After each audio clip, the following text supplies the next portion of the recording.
بسم اللہ الرحمن الرحیم۔ السلام علیکم ورحمۃ اللہ وبرکاتہ۔ آج کی آیت سورۃ البقرہ، آیت نمبر 23۔ بسم اللہ۔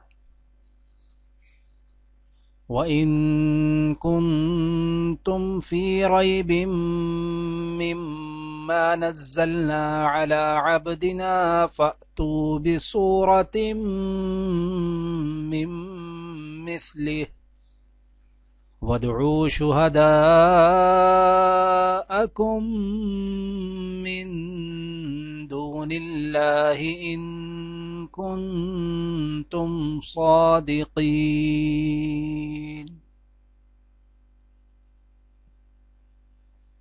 اور اگر تمہیں اس امر میں شک ہے کہ یہ کتاب جو ہم نے اپنے بندے پر اتاری ہے یہ ہماری ہے یا نہیں، تو اس کے مانند ایک ہی صورت بنا لاؤ، اپنے سارے ہم نواؤں کو بلا لاؤ، ایک اللہ کو چھوڑ کر، باقی جس جس کو چاہو مدد لے لو اگر تم سچے ہو۔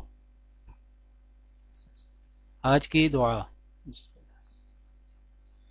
ربنا افرغ علینا صبرا وتوفنا مسلمین۔ اے رب، ہم پر صبر کا فیضان کر اور ہمیں دنیا سے اٹھا تو اس حال میں کہ ہم تیرے فرما بردار ہوں۔ آج کی حدیث۔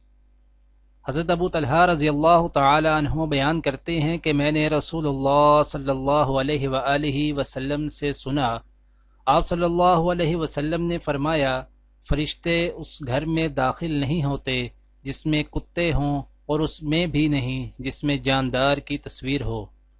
دعا ہے کہ اللہ تعالی دنیا اور آخرت کی تمام بھلائیاں عطا کرے، عمل کی توفیق دے۔ سبحان ربک رب العزت عما یصفون وسلام علی المرسلین والحمد للہ رب العالمین، آمین۔